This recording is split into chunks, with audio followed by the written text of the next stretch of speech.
Hello students, hope you all are good and studying well at your home. Hi, this is Pooja Mishra again and we have started our new chapter that is on equality. That is on equality. We have started our new chapter. हमने अपना नया chapter start कर दिया था on equality. तो equality में आपको याद होगा हमने शुरुआत की थी कहाँ से? From the story of Kanta. From the story of Kanta. तो हुआ क्या था कि कांता की स्टोरी में आपने नोटिस किया था कि there was a queue in front of voting machine where everyone has right to vote. तो अभी बात आई कि स्टोरी ऑफ कांता जो इनिशियली हमने फर्स्ट स्टेप पे देखी थी, उस फर्स्ट स्टेप पे आपने नोटिस किया था कि कांता की स्टोरी से हमें ये रियलाइज हो गया, वी गॉट रियलाइज दैट कि in our country what kind of equality is insured, मतलब किस तरीके की इक्वालिटी ऑलरेडी इंश्योर है. तो वो सिर्फ हमें फर्स्ट सीन से रिकॉग्नाइज हुआ था. वो क्या था कि everyone has equal right to cast their vote. वहां पे ऐसा नहीं है कि कोई 2 वोट कास्ट कर सकता है, कोई 5 वोट कास्ट कर सकता है, कोई 7 वोट कास्ट कर सकता है. Everyone has equal right to vote. हर कोई 1 वोट कास्ट कर सकता है, अपने अकॉर्डिंग अपने विल से कर सकता है. वहां पर सबको ही लाइन में लगना होता है. ऐसा नहीं है कि कोई पहले आया और वोट देके चला गया. Everyone has to maintain that rule. तो वहां से हमें समझ में आया कि हमारे पास इक्वालिटी कौन सी है, हमें अपने सोसाइटी में कौन सी इक्वालिटी दिखती है. We have that kind of equality in which everyone has equal right to vote according to universal adult franchise. Universal adult franchise क्या होता है मेरे बच्चे? कि यूनिवर्सल एडल्ट फ्रेंचाइजी ये कहती है the one who is adult can vote. अब अडल्ट का definition according to government select होता है. किसी कंट्री की गवर्नमेंट 14 ईयर प्लस को अडल्ट मानती है, कोई गवर्नमेंट 18 प्लस को अडल्ट मानती है. हमारे यहाँ पे 18 प्लस को अडल्ट माना जाता है, मतलब कि 18 प्लस होते ही आप वोट कर सकते हैं. 18 प्लस होते ही आप वोट कर सकते हैं. So those who have attain the age of 18, those who have attain the age of 18 can cast their votes. वो अपने वोट्स को कास्ट कर सकते हैं. सो इक्वालिटी किस बेसिस पे आपको सोसाइटी में देखने को मिलेगा बच्चे? किस बेसिस पे? On the basis of casting their vote. देखिए जब बात आती है इक्वालिटी की तो आपको याद होगा कांता के और भी कई सारे सीन्स थे कांता वाली स्टोरी में. उसका नेबरहुड कैसा था, या वो किस तरह की सोसाइटी में रहती थी, स्लम एरियाज में रहती थी, और जब हॉस्पिटल की क्यू में खड़ी थी तो उसे कितना लंबा वेट करना पड़ रहा था, जबकि उसके जो मालिक हैं उन्होंने कभी वेट नहीं किया था. तो वहां जब बात आती है so equality, there are many challenges to it in the form of various inequality. मतलब कि इक्वालिटी की जब भी बात आती है, जब लोग कहते हैं कि हाँ हम सब एक हैं, तो जब सब एक जैसे हैं, सबको समानता का अधिकार है. कॉन्स्टिट्यूशन में फंडामेंटल राइट है जो आप क्लास 8 में पढ़ेंगे नहीं, राइट टू इक्वालिटी, सबको समानता का अधिकार है. लेकिन जब बात इक्वालिटी की आती है तो इसके सामने बहुत सारे चैलेंजेस है. कई टर्म्स, कई एस्पेक्ट्स ऐसे हैं जहाँ पे हम खुद फेस करते हैं कि लोग इक्वल नहीं है सबसे, और बजाय उसके being, instead of being equal, the people get treated inequally. तो people inequally treat किए जाते हैं, उनको inequally treat किया जाता है. उसका सबसे बड़ा एग्जाम्पल है कास्ट सिस्टम. सबसे बड़ा एग्जाम्पल है कास्ट सिस्टम. और उसके लिए भी कास्ट सिस्टम का सबसे बड़ा एग्जाम्पल है मैरिजेस एंड कल्चर. कि जो मैरिजेस हैं वो आज भी लोगों के माइंड में एक प्री डिफाइंड माइंड सेट है कि marriages can be done only in the similar caste, only in the similar caste. तो इनइक्वालिटी जो है वो कहीं ना कहीं इक्वालिटी के हर एस्पेक्ट में पूरी नहीं उतरती है. मतलब कि इक्वालिटी को अगर हम देखते हैं तो वी फाइंड कि we will not get equality in all aspects of society. Society के हर एस्पेक्ट्स में आपको इक्वालिटी देखने को नहीं मिलेगी. समझ रहे हैं? सोसाइटी के हर एस्पेक्ट में आपको इक्वालिटी देखने को नहीं मिलेगा. कहीं कहीं आपको देखने को मिलेगा कि लोगों में इनइक्वालिटी. तो पहला बेसिस क्या है हमारा? Caste system. पहला बेसिस. ऐसा नहीं कि सिर्फ कास्ट सिस्टम में ही इनइक्वालिटी, बहुत सारे बेसिस है जो इसमें से रिच और पुअर भी हम बता चुके हैं, रिलीजन भी बता चुके हैं. तो आज कास्ट सिस्टम है और कास्ट सिस्टम के बारे में बात करते हैं. कास्ट सिस्टम से रिलेटेड एक स्टोरी है ओम प्रकाश वाल्मीकि जी की, जो आपकी बुक में मेंशन है. बच्चे आपकी बुक में मेंशन है. तो ओम प्रकाश वाल्मीकि कौन थे? according to his autobiography which was named as Joothan. Joothan, उन्होंने अपनी ऑटोबायोग्राफी लिखी थी जिसका नाम था झूठन। क्या नाम था उसका? Joothan. I have mentioned over there. तो ओम प्रकाश वाल्मीकि जी एक बहुत बड़े राइटर थे, तो इन्होंने एक अपनी स्टोरी लिखी थी, ऑटोबायोग्राफी लिखी थी, उसका नाम था झूठन।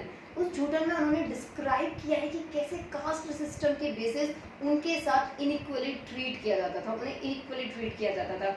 उन्होंने खुद को दलित, एज अ दलित प्रनाउन किया है वहाँ पर, एज अ दलित उन्होंने खुद को इंडिकेट किया है कि I am a Dalit writer. Dalit actual में आज भी कहा जाता है कि जो लोअर कास्ट के पीपल हैं, बहुत सारे अपर कास्ट पर्सन उनको क्या कहते हैं बच्चे लोग?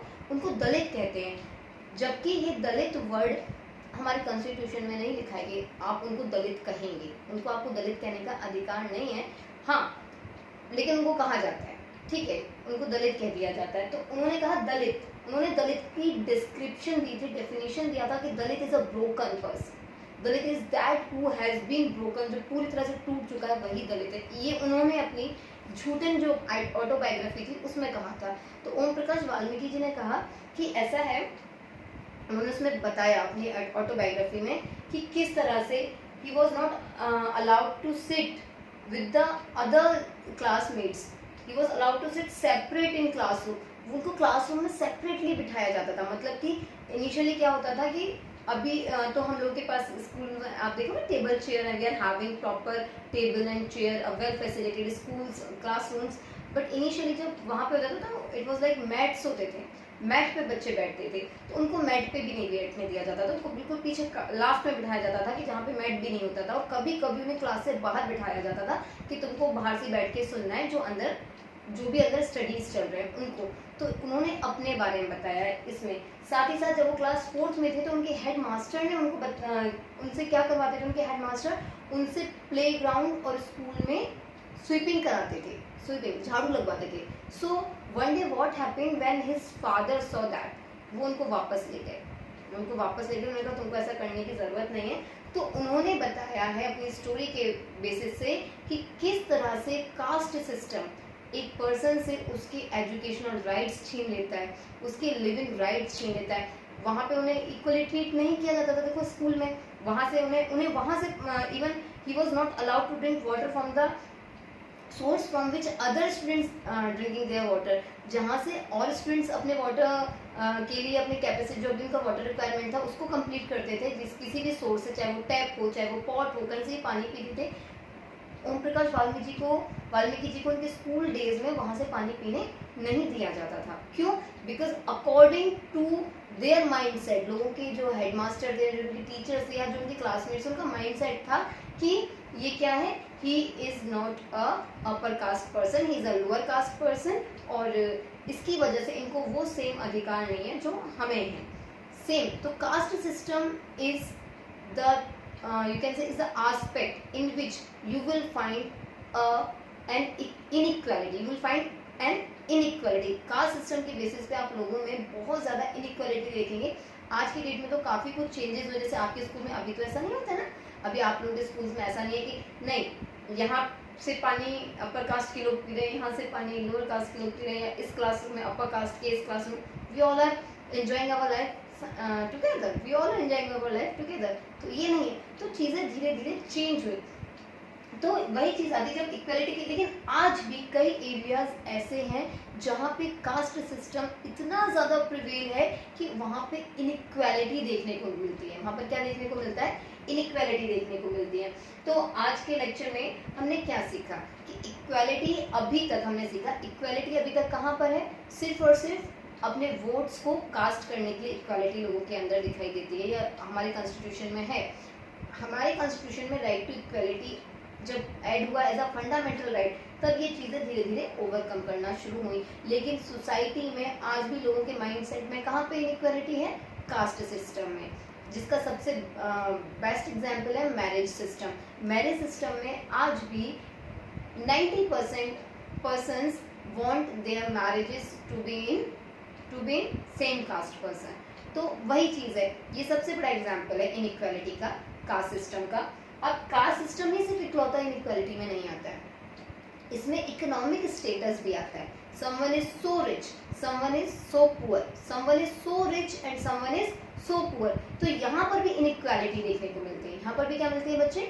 इनइक्वालिटी देखने को मिलती है। जो रिच हैं they can have whatever the needs they do have। उनके पास उनकी जो भी ज़रूरत है वो सब कुछ हो सकता है उनके पास। आप नोटिस करेंगे they can have more than one four wheelers also, उनके पास एक से ज़्यादा फोर व्हीलर्स भी होंगे। एंड एक लेवल, एक मतलब एक तबका ऐसा है सोसाइटी का जो अपना 2 टाइम मील नहीं ले पाता है। समझ रहे हैं मेरी बात को कि 2 टाइम मील भी नहीं ले पा रहा है। और एक क्लास ऐसा है जो शायद उन्हें पता ही नहीं कि मील्स कहाँ से आ रहे हैं, क्या उनके पास तो उन्होंने जो ऑर्डर किया तुरंत पहुँच जाता है। सो इकोनॉमिक इम्बैलेंस, इकोनॉमिक इनइक्वालिटी वो कहाँ मिलती है आपको? रिच क्लास और पुअर क्लास में। कहाँ मिलती है? रिच क्लास और पुअर क्लास में। तो बात आती है ऑन इक्वालिटी की। तो अभी तक हम ये समझे हैं कि इक्वालिटी हमें कहाँ दिखाई दे रही है सोसाइटी में? सबसे ज़्यादा इक्वालिटी सिर्फ और सिर्फ हमें मिली हुई है वोट कास्ट करने में। कहाँ मिली है? वोट कास्ट करने में। लेकिन आज भी सोसाइटी में ऐसे इविल्स प्रिवेल कर रहे हैं, ऐसे इविल्स प्रिवेल करते हैं जहाँ पे इक्वालिटी देखने को नहीं मिलती। इक्वालिटी के आगे बहुत सारे चैलेंजेस आ जाते हैं, जिसमें पहला क्या है? Caste system. दूसरा क्या है बच्चे लोग? दूसरा क्या है? दूसरा है rich and poor, that is economic inequality. अच्छा, आपके बुक में क्वेश्चन भी आपको आना चाहिए। ओम प्रकाश वाल्मीकि जी की ऑटोबायोग्राफी का नाम क्या था? झूठन। उन्होंने उसमें खुद को कैसे डिस्क्राइब किया? एज अ दलित। अभी नेक्स्ट लेक्चर में हम पढ़ेंगे कि इनइक्वालिटी बेस्ड ऑन रिलीजन। हमने इससे पहले लेक्चर में पढ़ा था कि इनइक्वालिटी बेस्ड थी 3 एस्पेक्ट्स जो मेनली थे। वो कौन सा था? 3 मेन एस्पेक्ट्स कौन से थे इनइक्वालिटी के? Rich and poor, caste system and inequality based on religion. Religion वाली हम पढ़ेंगे नेक्स्ट क्लास में मिस्टर और मिसेस अंसारी की स्टोरी से। एक इनइक्वालिटी लोगों के माइंड में अभी भी कहीं ना कहीं प्रिवेल करती है, वो होती है जेंडर बेस्ड, फीमेल और मेल। वहां पर भी आपको इनइक्वालिटी देखने को मिलती है। ठीक है, तो आपको आज के लेक्चर के नोट्स तो मिलेंगे ही, साथ में आज के लिए आपके लिए एक्टिविटी टाइप 2 क्वेश्चन मिलेंगे जो आपको खुद से करने हैं। और जब भी वो आप सही कर देते हैं तो मुझे आप उनको सेंड करेंगे एंड आई विल टेल कि वो कितने बच्चों ने ज़्यादा सही किए। और उसमें आप लोग ध्यान रखेंगे कि आपको अपने थिंकिंग से, आपकी सोसाइटी में थिंक करके और आपको खुद से रियलाइज करना है। आप अपने इस कॉन्सेप्ट को डेवलप करेंगे, एनालाइज करेंगे कि जो क्वेश्चंस मैं आपको देंगे कि सोसाइटी में आप देखेंगे उस चीज़ को कि आप सोसाइटी से एनालाइज करके आप बताएंगे कि आपने कहाँ और क्या कब किस तरह से ऐसा फील किया, जो आपको मैं क्वेश्चंस दूंगी। ठीक है, अभी के लिए क्या ध्यान रखना है? इक्वलिटी हमें मोस्टली कहाँ देखने को मिलती है? Casting of votes. Universal adult franchise क्या है? जब आप एडल्ट है, 18 प्लस है, you can cast your vote according to your will. उसके बाद इक्वालिटी के सामने क्या है? बहुत सारे चैलेंजेस हैं जहाँ पे आपको इक्वालिटी देखने को नहीं मिलती है, वहाँ पर आपको इनइक्वालिटी देखने को मिलती है। जिसमें सबसे पहला आता है कास्ट सिस्टम। कास्ट सिस्टम के लिए सबसे बड़ी एग्जाम्पल क्या था? ओम प्रकाश वाल्मीकि जी की स्टोरी। उनकी ऑटोबायोग्राफी का नाम क्या था? झूठन। उन्होंने उसमें खुद को कैसे प्रिस्क्राइब किया है? एज अ दलित राइटर या as a Dalit. So this is known as the inequality based on caste system. Inequality based on rich and poor, जिसमें मैंने हाई इकोनॉमिक क्लास और पुअर क्लास के बारे में आपको बताया, रिच क्लास और पुअर क्लास के बारे में। So good luck and keep studying. Thank you.